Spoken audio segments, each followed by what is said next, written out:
This is 2OF Entertainment.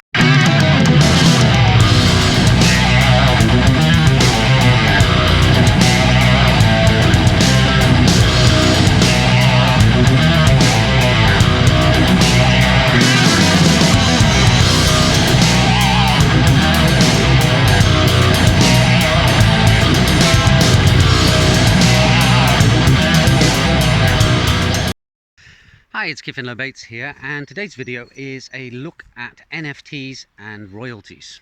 And I think that's quite an interesting topic, because who doesn't like a system whereby you make what is known as residual earnings, although a lot of people use the term passive income instead.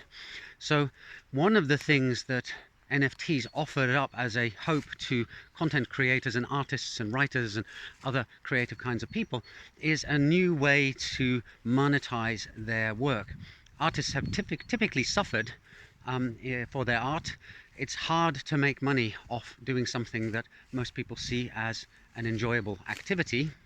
And the platforms that allow artists and writers and such like to make money off their craft do take a hefty chunk. They're in control.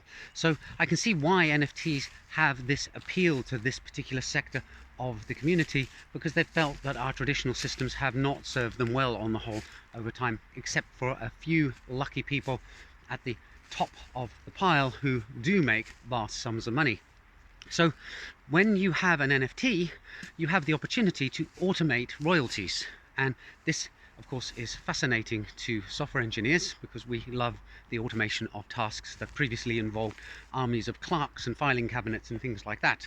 Now, one of the issues with selling an NFT is that the original creator of the artwork associated with the NFT and the NFT itself would probably like to make a royalty off each trade, profit from the onward selling of the NFT and its hopeful rise in value over time as it becomes more popular and desirable. Now, one of the problems you have is that although you can stick a bit of code in your NFT contract that siphons off cryptocurrency to the originator's address, you have an issue there, because sometimes an NFT is sold from one person to another, and that should trigger a royalty payment. In other cases, the owner may be simply transferring their NFT from one wallet to another. So if I bought a painting and I hung it on my wall, and then later I decided to sell it on to another art collector, and the contract agreement for the ownership of the painting said that the original painter was supposed to get a percentage of the transfer fee, then that's fine and well. But I would not be happy if every time I moved the painting from my living room to my dining room and then back again, I had to pay some kind of fee to the painter. That would seem ridiculous. And that's the problem with putting automated royalties into NFT contracts, because different transfers occur for different reasons. And the second thing is that when it comes to tokens, the paying for tokens is usually done through a separate channel from the transfer. So normally you have a marketplace where the token may be held in escrow by the marketplace, and then somebody pays and the token is transferred to them, and the payment minus the platform fee goes to the previous token holder. If you had a token where the payment was baked into it, i.e. to get the token you transfer cryptocurrency to the token contract, well, then you have an issue about how can I ensure that the transaction goes ahead correctly. You could write, I suppose, a whole load of complicated code that says that this token is now for sale, this is the asking price for the token, and this is the only address that I am going to sell it to, or these addresses are the only ones that I will consider a bid from. So then you're building an auctioning system into the token. But that seems like an awful lot of work for a simple NFT token.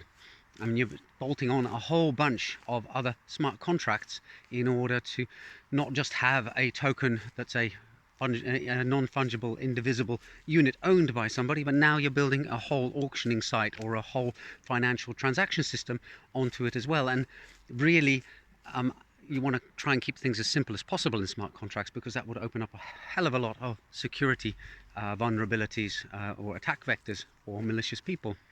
So I think it's a fascinating area, and a lot of different solutions are being come up with to deal with it. But as is always the case in blockchain, it's early days. Things are going to go wrong, and some things are going to seem impossible at this stage, but then someone will have an insight and come up with a better way of doing it. So I look forward to seeing where this space goes over time, because I think it is absolutely fascinating.